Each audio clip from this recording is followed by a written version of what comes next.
느헤미야 10장 1절부터 39절까지 말씀입니다.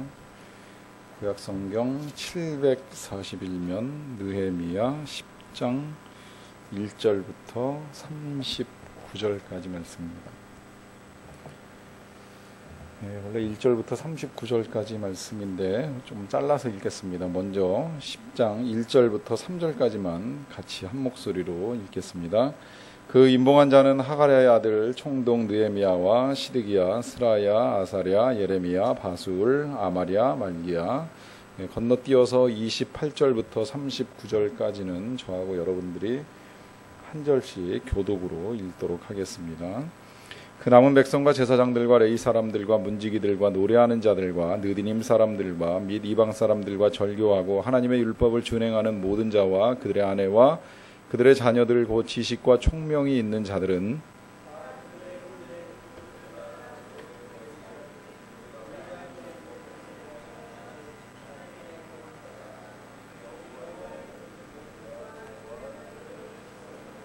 우리의 딸들을 이 땅 백성에게 주지 아니하고 우리의 아들들을 위하여 그들의 딸들을 데려오지 아니하며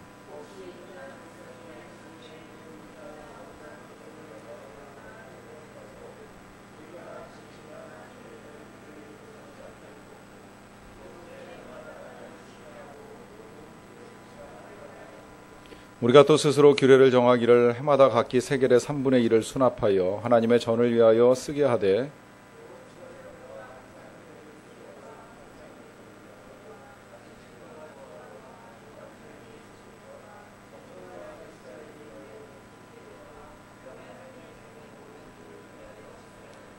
또 우리 제사장들과 레위 사람들과 백성들이 제비 뽑아 각기 종족대로 해마다 정한 시기에 나무를 우리 하나님의 전에 바쳐 율법에 기록한 대로 우리 하나님 여호와의 제단에 사르게 하였고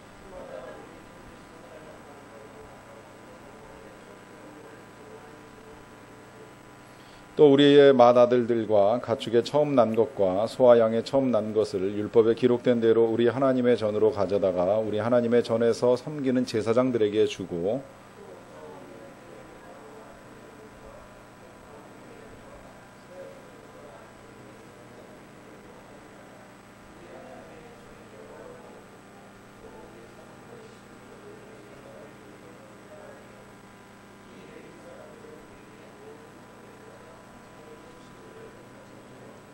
레위 사람들이 11조를 받을 때에는 아론의 자손 제사장 한 사람이 함께 있을 것이요 레위 사람들은 그 11조의 10분의 1을 가져다가 우리 하나님의 전 곳간의 여러 방에 두되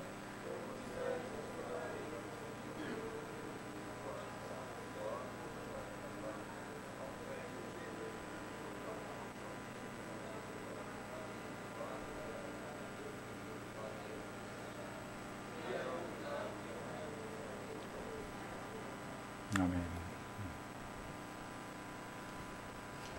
우리 집 아이들이 크면서 어느 순간부터 제 생일이나 어버이날 같은 때가 되면 카드를 한 장씩 써주는 일을 하더라고요. 그래서 카드 속에다가 이제 몇 글자씩 적어서 줍니다. 갈수록 문장이 조금씩 늘어난다 하는 생각이 들어요. 인간에는 아주 많이 문장이 늘어났습니다.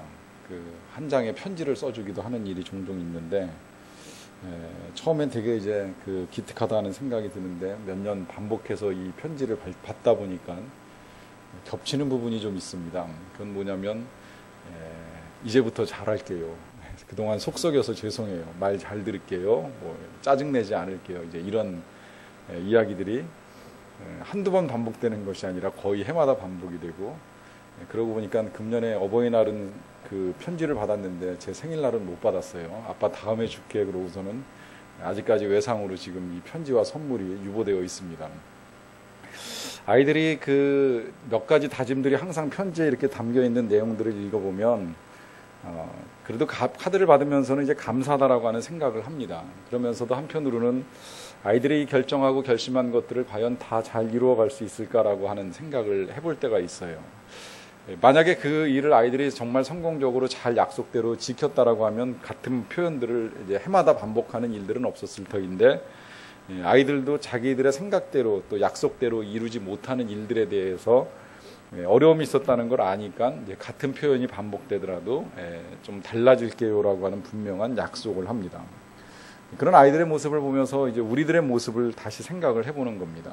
우리도 신앙을 가지고 하나님 앞에 서면서 여러 가지 약속들을 드립니다. 모르겠습니다. 저는 그런 생각을 합니다. 진짜 하나님 앞에서 이렇게 살겠다고 저렇게 살겠다고 이런 일은 안 하겠다고 저런 일은 좀 더 적극적으로 해보겠다라고 하는 이런 결정들을 하고 약속을 드리지만 그러나 그 약속이 항상 100% 다 지켜지는 것은 아니라고 하는 것을 이제 발견하게 되는 일입니다. 그렇기 때문에 아이들의 그 편지를 통해서 받게 되는 약속들은 이제 우리와 하나님의 관계 속에서도 일어날 수 있는 일들이라고 생각을 합니다. 그러하기 때문에 우리에게 있어서 약속은 중요한 것인데 그 약속이 약속으로 진행되는 것 이상의 삶의 결단이 필요하다라고 하는 것입니다. 오늘 이스라엘 백성들은 하나님 앞에서 이제 회개하고 눈물을 흘리는 일을 하고 난 다음에 그것으로 끝난 것이 아니라 그 이후에 구체적인 결단을 합니다. 이 결단에는 구체적인 내용과 구체적인 행동이 함께 이제 담기는 것입니다. 그리고 거기다가 끝나는 것이 아니라 이제 거기다가 그 약속을 뒤집을 수 없는 증거 또 이거를 이제 임봉하는 이런 일들을 통해 가지고 보다 더 확실하게 약속을 굳혀나가는 일을 하게 되는 것을 보게 됩니다. 그래서 제일 먼저 이제 우리에게 보여지는 그 언약의 내용이 뭐냐면 하나님과의 약속에 참여한 사람들의 이름이 기록된다는 거예요. 거기 이름이 여러 사람의 이름이 기록이 되어 있는데요. 그 이름이 기록된 것이 그냥 단순히 기록된 것이 아니라 거기에 이제 몇 가지 또 중요한 특징들이 있습니다. 제일 먼저 보시게 되면 그 임봉한 자는 하가랴의 아들 총독 느헤미야로 기록이 되어 있죠. 느헤미야가 1번이다라고 하는 점에 대해서 뭐 그렇게 크게 문제시할 거는 없는데 항상 느헤미야가 1번은 분명히 아니었다라고 하는 것입니다. 그는 지금 이 하나님의 약속에 참여하는 이 일에 있어서는 1번이었지만 그러나 일전에 그가 하나님의 말씀이 낭독되는 자리에서는 결코 1번으로 나서지 않았습니다. 하나님의 말씀을 낭독하는 일은 제사장들한테 맡기고 또 본인은 단상에 올라가지도 않고 밑에서 하나님의 말씀을 듣는 일을 합니다. 그러니까 복종을 해야 될 자리에서는 종교 지도자들에게 자리를 양보하는 일을 느헤미야가 한 거예요. 반대로 책임을 질 때는 1번이라고 하는 모습을 보여줍니다. 이것이 총독으로서 이제 지도자로서의 자세를 보여주는 것이고요. 그 다음에 이제 그 뒤에 열거되는 이름 시드기야로부터 쭉 시작해가지고 22명의 이름은 당시 제사장들의 이름입니다. 그리고 그 뒤에는 17명의 레위인의 이름이 또 기록이 되어 있고요. 그 뒤에 이어지는 이제 44명의 이름은 지도자들, 이스라엘 각 부족과 가문의 지도자들의 이름이 기록이 되어 있습니다. 거기 백성의 우두머리라고 표현이 되어 있죠. 그러니까 이런 이제 직분에 따라서 이제 이름이 쭉 열거됩니다. 그 이름이 지금 임봉한 이름들이 다 기록이 남아 있다는 거예요. 그런데 여기서 우리가 지금 더 중요하게 생각해야 될 것은 기록이 남았다라고 하는 사실이 중요한 것이 아니라 하나님께서 이 이름들을 기억하신다라고 하는 것입니다. 하나님의 성품 가운데에는요, 어떤 건 잊어버리기를 빨리 하시는 특성을 가지고 계시는 반면에 어떤 건 아주 오래오래 두고 기억하시는 특성을 가지고 계십니다. 이걸 먼저 사람의 성품을 놓고 생각을 해보면요, 사람은 좋은 일, 감사한 일, 기쁜 일은 진짜 신속하게 잊어버립니다. 누가 나한테 잘해줬어도요, 그 기억을 오래오래 가져간다라고 하는 것이 참 어렵습니다. 반면에 누구한테 상처받고 고통을 당하고 마음에 어려움이 생겼던 일은요, 절대 안 잊어버립니다. 두고두고 안 잊어버리고 10년 세월이 지나도 또 꺼내놓고 그때 네가 나한테 이랬지 이러면서 그 일을 또 기억하고 어쩜 그렇게 또 자세하게 기억하는지 그런 일들은 평생 지워주지 못하는 상처로 갖고 가는 일들이 많아요. 근데 하나님은 반대예요. 하나님은요, 우리가 지은 죄는 신속하게 잊어버리십니다. 우리가 용서를 구하는 한, 하나님 앞에 나와서 회개하는 한 다시 기억지를 아니하셔요. 심지어는 우리가 똑같은 죄를 반복해서 짓고 용서를 구했다고 할지라도 그 용서를 구하는 순간에 잊어버리고 끝납니다. 너 지금 찾아온 게 10번째야, 11번째야, 12번째야 절대 기억하지 아니하십니다. 지금 용서 구했으면 용서되는 거예요. 다시 기억지 않습니다. 반면에 하나님은 우리가 한 수고는 하나도 빠짐없이 다 기억하십니다. 하나도 잊지 않으신다는 거예요. 심지어 어느 정도까지 상세하게 하나님이 기억하시냐면 가난한 한 여인이 하나님께 드린 이 한 푼의 헌금도 하나님께서 기뻐 받으시고 그걸 귀하게 여기실 정도로 기억하신다는 거예요. 아주 섬세하게 기억하십니다. 그리고 그냥 기억하고 끝나시는 하나님이 아니라 거기에는 칭찬과 상급이 따라오게 되어 있습니다. 물론 당장은 아닐 수도 있어요. 그렇지만 시간이 지나면 하나님께서 기억하시는 일들에는 반드시 칭찬과 상급이 따릅니다. 우리가 성경을 읽어나가다 보면 사람의 이름으로 제목이 잡혀있는 책들이 있습니다. 뭐 대표적으로 이 느헤미야 그렇지요. 또 그 앞에 에스라 그렇지요. 그 뒤에 에스더 그렇지요. 그 다음에 뭐 룻 같은 사람도 마찬가지고요. 이 사람들이 다 칭찬받을 만한 일을 한 사람들이에요. 얼마나 그 이름이 값진지 그 이름 그대로 성경이 돼버린 거예요. 룻이 행한 모든 일이 성경이 되었고 느헤미야가 한 모든 일이 다 성경이 되었고 심지어 느헤미야가 지금 이렇게 결단하고 언약에 임봉할 때 그와 함께 임봉한 사람들의 이름까지도 다 하나님이 여기다 집어넣어 주시면서 그 이름을 3,000년 4,000년 세월이 흐른 오늘날까지도 기억되는 이름이 되게 하셨다는 겁니다. 그만큼 하나님은 이름을 귀하게 여기시고 이름을 기억하시는 분이라고 하는 사실을 우리가 알고 있고 또 이들도 알고 있기 때문에 이제 이 이름을 남기는 일을 하고 있고요. 그들이 다짐한 내용이 첫 번째는 뭐냐면 오직 하나님의 말씀만을 지켜 행할 것을 다짐합니다. 이게 이제 언약의 백성들의 특징인데요. 언약의 백성들은 오직 하나님의 말씀만을 지켜 행할 것을 다짐합니다. 어떻게 다짐하는지 그 과정을 좀 볼게요. 느헤미야 10장 28절 말씀입니다. 그 남은 백성과 제사장들과 레위 사람들과 문지기들과 노래하는 자들과 느디님 사람들과 여러 이제 사람들이 있고요. 및 이 사람들뿐만이 아니라 이방 사람들과 절교하고 하나님의 율법을 준행하는 모든 자가 이제 맹세를 했다는 이야기예요. 근데 하나님의 율법을 준행하는 모든 자가 그 앞에 이런 수식어가 있죠. 이방 사람들과 절교하고 나서. 우리가 이 부분을 이제 조금 이따 한 번 더 보긴 하겠습니다만은 왜 이방 사람들과 절교할까요? 무조건 안 믿는 사람들과 교제를 끊어내면 될까요? 그게 아니라는 거예요. 그 목적이 더 중요한데 그 목적은 하나님의 율법을 진행하는 데 방해가 된다 싶으니까 일단 이방 사람들과 절교하고서 그 율법을 준행하는 모든 자와 그들뿐만이 아니라 또 누가 따라 나오냐면 그들의 아내, 그들의 자녀들까지도 다 나와서 약속을 합니다. 여기 자녀들 그러고 나서 또 부연 설명돼 있어요. 지식과 총명이 있는 모든 자. 그러니까 어린아이라도 하나님과 약속하는 일은 가능하다라고 하는 거예요. 아이들도 하나님과 얼마든지 약속하고 결단하고 새로운 삶을 살려고 하는 의지를 보일 수 있다는 겁니다. 그래서 그 사람들이 다 그들의 형제 귀족들을 따라, 형제 귀족들을 따랐다라고 하는 것은 이스라엘 백성들의 지도자, 앞서 열거했던 그 70여 명 되는 사람들의 모범을 따라서 그들도 저주로 맹세했어요. 근데 왜 저주로 맹세를 하느냐라고 하면 말하자면 여기 먼저 저주의 내용을 우리가 보자면 이런 내용이에요. 내가 이렇게 약속을 하는데 이 약속을 안 지키면 하나님께서 나에게 어떤 벌을 내리셔도 좋습니다. 뭐 성경 표현대로 한다면 하나님께서 내게 벌 위에 벌을 내리셔도 좋습니다라고 하는 그런 저주를 합니다. 근데 왜 이 저주를 하느냐라고 하면 그게 그냥 단순히 안 지키면 벌을 받겠다라고 하는 뭐 자해 공갈성 결단이라든지 아니면 누군가에 의해서 협박을 받은 그 협박에 의한 다짐이 아니라 스스로 약속을 그렇게 성실하게 이행하겠다라고 하는 결단을 하는 거예요. 그리고 그 결단 속에는 하나님께서 공의로우신 분이라고 하는 것을 인정하는 믿음이 함께 담겨 있는 겁니다. 내가 약속을 지키지 아니할 때 하나님께서 나에게 벌을 내리셔도 그건 하나님께서 공의로우시기 때문에 내가 그 벌을 받아도 마땅합니다라고 하는 이 저주로 맹세하는 겁니다. 그래서 맹세하기를 뭐라고 맹세하느냐면 우리가 하나님의 종 모세를 통하여 주신 하나님의 율법을 따라 우리 주 여호와의 모든 계명과 규례와 율례를 지켜 행하는 것을 맹세합니다. 그러니까 여기서도 결국은 이 모든 일들, 이방 사람들과 절교하는 거, 또 저주로 맹세하는 거, 이런 것들의 결국 궁극적인 목적은 뭐냐면 말씀을 지키겠다는 거예요.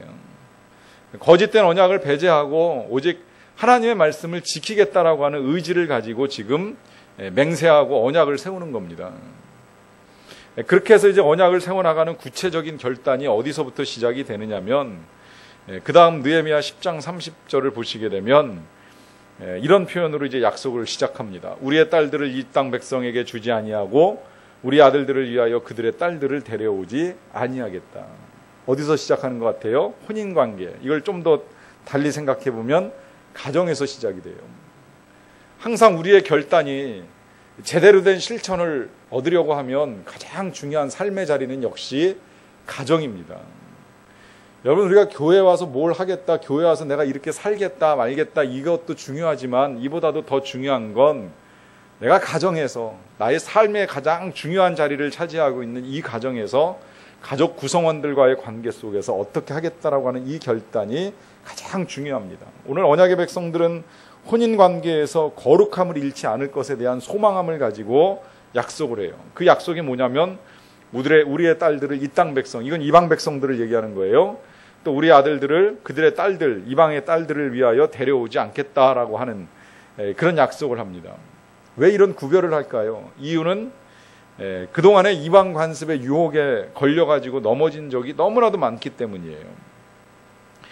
그래서 고린도후서 6장 15절에서는 이렇게 말씀하지요. 그리스도와 벨리알이 어찌 조화되며 믿는 자와 믿지 않는 자가 어찌 상관하려며 라고 하는 말씀을 통해서 그리스도와 벨리알이라고 하는 우상이 조화될 수 없듯이 믿는 자와 믿지 아니하는 자가 서로 조화를 이루는 것이 그만큼 어렵다는 거예요. 그러니까 지금 이들이 이 혼인관계에 있어서 거룩함을 잃지 않기를 소망하는 이유는 뭐냐면 이 분리라고 하는 것, 1차적으로 우리가 먼저 이해해야 될 건 뭐냐면 이 분리라고 하는 것이 하나님께서 부르신 구별된 삶에 대한 안전장치가 되기 때문입니다.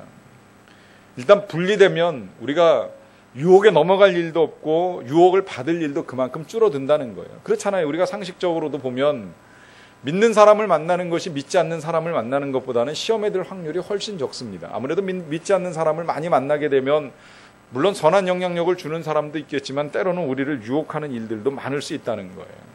근데 이제 문제는 그러다 보니까 그럼 그리스도인이 세상의 빛이라고 했는데 세상의 소금이라고 했는데 우리들끼리만 맨날 모여서 열심히 신앙생활 잘하면 되느냐라고 하는 질문 나오거든요. 저도 분명 그건 아니라고 생각을 합니다.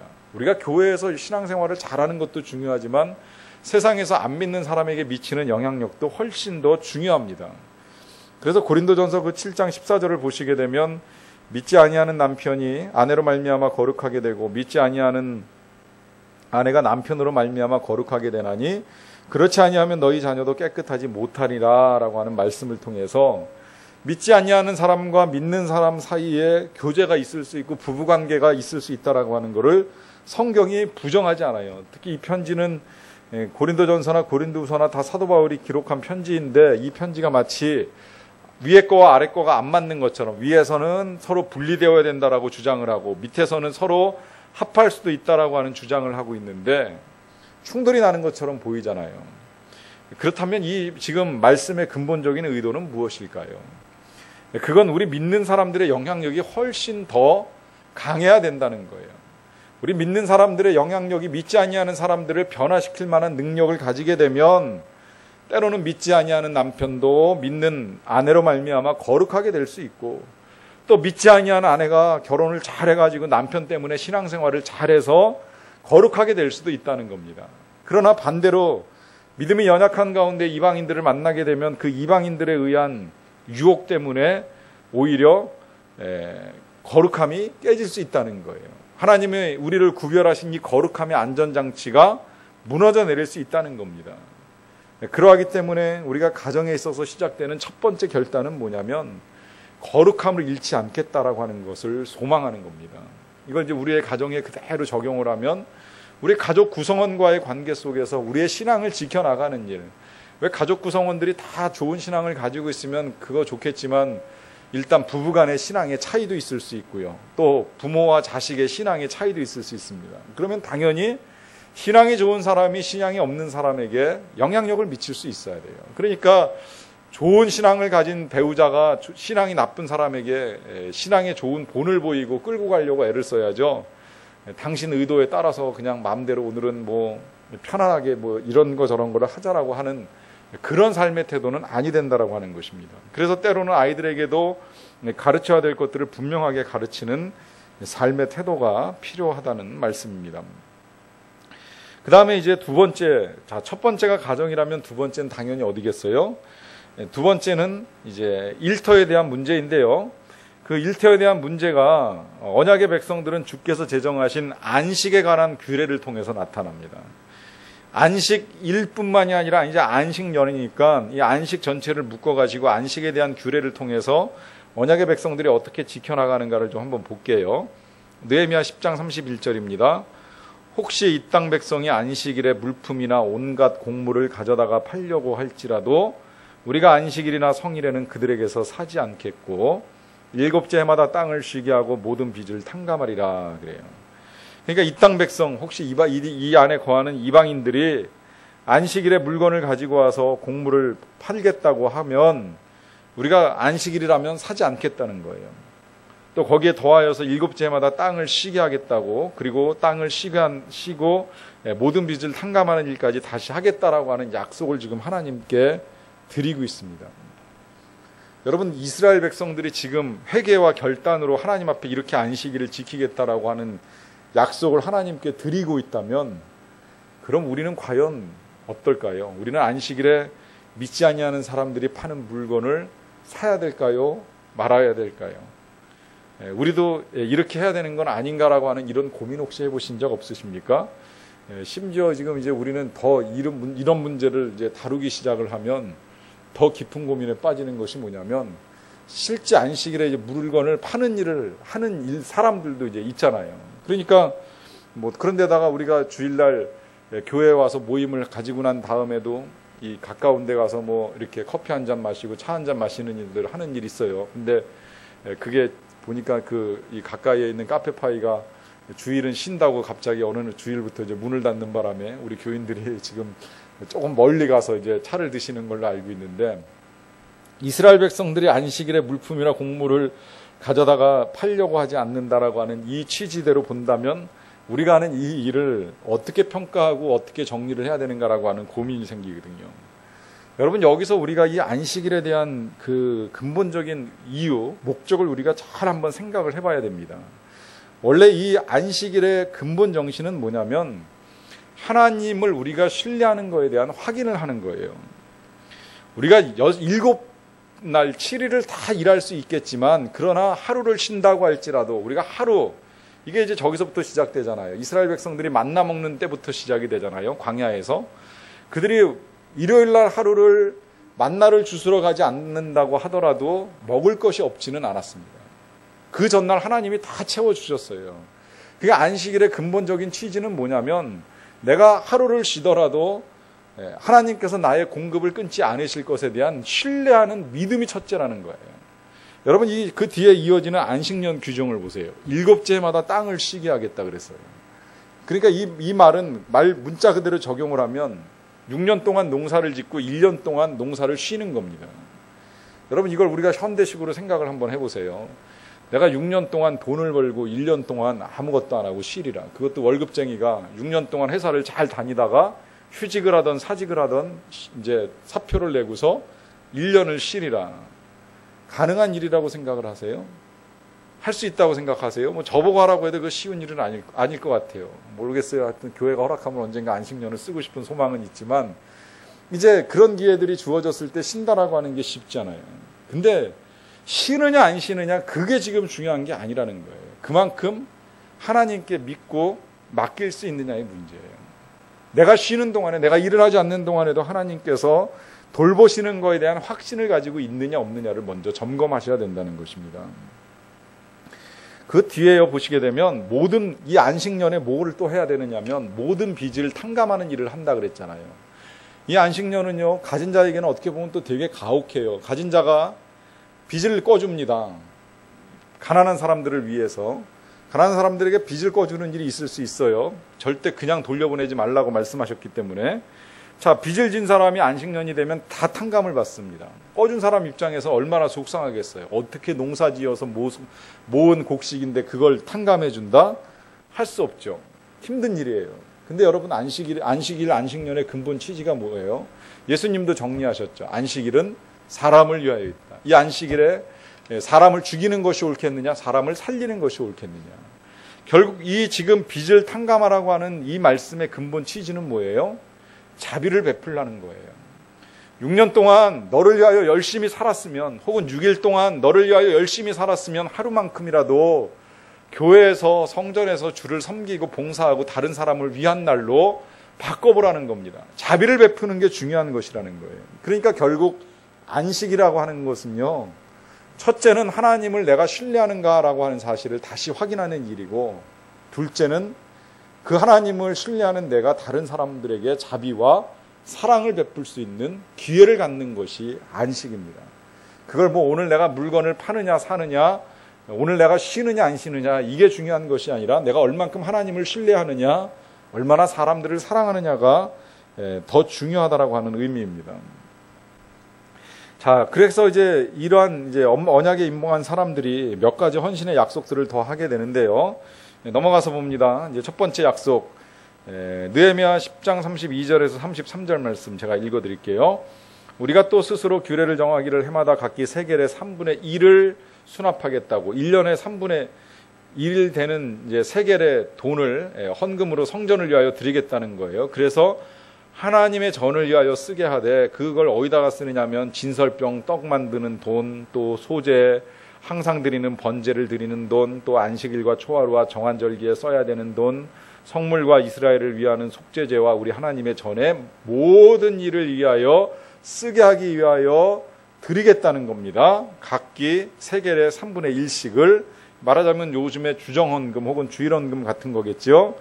근데 여기서 지금 핵심은 뭐냐면, 우리가 하나님께 드림에 있어서 규례를 정하기는 정하는데 스스로 정한다는 겁니다. 자진해서, 자원해서. 왜? 이걸 하나님께서 가장 기뻐하시니까.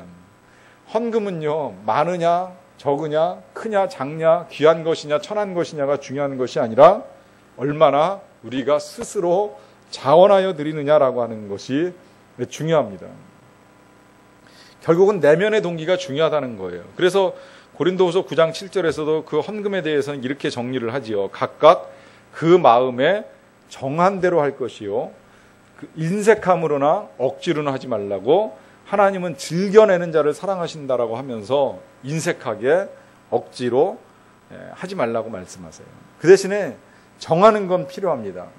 마음에 정하라고 말씀하셨어요. 또 스스로 규례를 정하라고 말씀하셨어요. 왜 정해야 되느냐면요, 정하지 않으면 흔들립니다. 정하면 족쇄가 걸립니다. 근데 이 족쇄는 그냥 우리를 얽어매는 족쇄가 아니라 거룩한 족쇄가 되는 거예요. 우리를 거룩하게 해주는 족쇄입니다. 결코 이것이 우리를 힘들게 하는 것이 아니라 오히려 이것 때문에 우리가 더 거룩함을 지켜나갈 수 있도록 하나님이 우리를 만들어 가신다는 말씀입니다. 그 다음에 이제 또 하나는 뭐냐면, 하나님의 전을 위하여서 사소한 것까지도 챙기는 자세를 보여줘요. 저도 미처 생각지 못한 부분인데요. 이 사람들이 오늘 뭘 정하는 걸 보냐면, 보세요. 34절, 또 우리 제사장들과 레위 사람들과 백성들이 제비 뽑아 각기 종족대로 해마다 정한 시기에 나무를 우리 하나님의 전에 바쳐 율법에 기록한 대로 우리 하나님 전 여호와의 제단에 사르게 하였고, 그래요. 나무를 바치는 것까지 그들이 결정을 합니다. 이유가 있어요. 레위기 제사 율법이 나올 때 보시면 5가지 제사 뒤에 하나님께서 딱 덧붙여 놓으신 중요한 말씀이 하나 있습니다. 그건 제단의 불이 항상 피어 있어 꺼지지 않게 하라고 하시는 당부였어요. 그러면 우리가 제물은 몇 시간 드릴 수 없지만 제단의 불은 꺼트리면 안 되는데, 제단의 불을 꺼트리지 아니하려면 어떻게 해야 돼요? 뭐가 필요해요? 물이 필요하죠. 나무가 필요하죠. 나무가 필요하면 이 나무를 어떻게 해야 되냐면, 사람들이 나무를 성전에 갖다 줘야 되는 일을 해야 되는데, 사실은 이게 그렇게 쉬운 일만은 아니라는 거예요. 왜? 나무를 벌목하기 쉬운 계절이야 나무를 갖다 주는 일이 어렵지 않지만, 막 한겨울에 나무를 갖다 놓으려고 하면 쉽지 않잖아요. 그러니까 뭐 나는 좋은 계절에 할래라고 하는 사람이 있는가 하면, 나는 힘든 계절엔 못해, 이런 사람도 있을 테니까 그 일을 지금 제비 뽑아서 순서를 정합니다. 제비 뽑아서 종족대로 해마다 정한 시기에 나무를 하나님께 드리는 일을 해요. 이 나무가 있어야지만 성전에 불을 지필 수 있기 때문이라는 거죠. 이러한 사소한 것까지도 하나님의 전을 위하여 챙기는 자세를 언약의 백성들이 보여준다는 거예요. 그러기 때문에 항상 예배는 그냥 어떤 한 사람의 설교, 한 사람의 기도, 한 사람의 반주, 한 사람의 봉사로만 되는 것이 아니라 구석구석에서 사소한 것까지 잘 섬기고 챙기는 사람들에 의해 가지고 완성이 된다라고 하는 것입니다. 하나님의 전의 일은 이런 사소한 것을 잘 섬기는 데서부터 중요한 사역이 될 수 있다는 이야기도 될 수 있습니다. 그 다음에 이제 느헤미야 10장 35절부터 36절까지 말씀에서 어떤 단어들이 제일 많이 반복되는지 한번 좀 눈여겨보세요. 해마다 우리 토지 소산의 만물과 각종 과목의 첫 열매를 여호와의 전에 드리기로 하였고, 또 우리의 맏아들들과 가축의 처음 난 것과 소와 양의 처음 난 것을 율법에 기록된 대로 우리 하나님의 전으로 가져다가 우리 하나님의 전에서 섬기는 제사장들에게 준다 그랬어요. 뭘 드려요? 하나님께 드림에 있어서 처음 것을 드리는 거죠. 왜? 이 일이 귀하기 때문이에요. 왜 이 일이 귀하냐? 처음 것은 하나님께서 이미 하나님의 것이라고 선포를 하셨습니다. 나중에야 그 처음 것 대신에 이제 레위인이 하나님께 드려지기는 했지만, 그럴지라도 우리가 처음 열매를 하나님께 드리는 일은 정말 아름다운 일입니다. 여러분들의 자녀들에게도 그런 훈련을 좀 시킬 수 있으면 전 좋다고 생각을 해요. 쉽지는 않아요. 그러나 아르바이트를 하던 혹은 첫 직장에서 첫 월급을 받던 이 처음 것들을 하나님께 드리는 훈련을 하면 전 참 아름다운 삶이라고 생각을 합니다.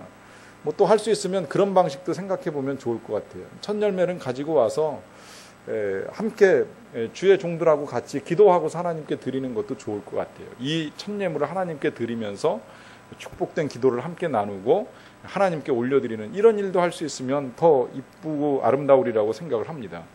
쉽지는 않아요. 제가 쉽지 않은 이유를 생각을 해봤어요. 저도 첫 열매를 드리는 과정, 물론 직장생활 첫 열매는 하나님께 그때만 해도 제 믿음이 없어가지고 드리지를 못했어요.